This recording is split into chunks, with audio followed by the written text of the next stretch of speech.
ഇന്ന് ഫെബ്രുവരി 11 Thomas Alva എഡിസന്റെ ജന്മദിനം.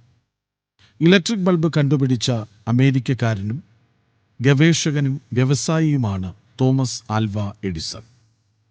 വൈദ്യുതോർജ്ജ ഉൽപ്പാദനം, ബഹുജന ആശയവിനിമയം, ശബ്ദ റെക്കോർഡിംഗ്, ചലനചിത്രങ്ങൾ തുടങ്ങിയ മേഖലകളിൽ അദ്ദേഹം നിരവധി ഉപകരണങ്ങൾ വികസിപ്പിച്ചെടുത്തു. Phonograph, motion picture camera, electric light ബൾബിൻ്റെ ആദ്യകാല പതിപ്പുകൾ എന്നിവ ഉൾപ്പെടുന്ന എഡിസന്റെ കണ്ടുപിടുത്തങ്ങൾ ആധുനിക വ്യവസായ ലോകത്ത് വളരെയധികം സ്വാധീനം ചെലുത്തിയിട്ടുണ്ട്.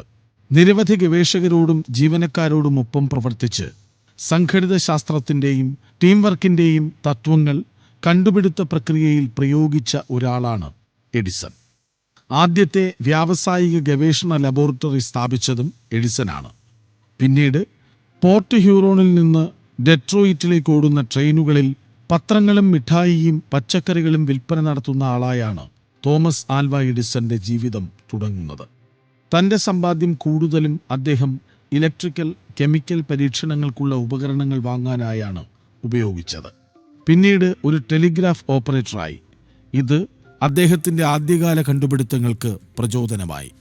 ഒരു ബൊട്ടാണിക്കൽ ലബോറട്ടറിയും ന്യൂജേഴ്സിയിലെ വെസ്റ്റ് ഓറഞ്ചിൽ ലോകത്തിലെ ആദ്യത്തെ ഫിലിം സ്റ്റുഡിയോയായ ബ്ലാക്ക് മരിയ ഉൾക്കൊള്ളുന്ന ഒരു ലബോറട്ടറിയും സ്ഥാപിച്ചു.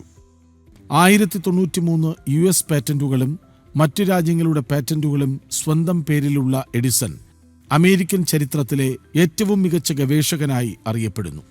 1931 തോമസ് ആൽവ എഡിസൺ അന്തരിച്ചു.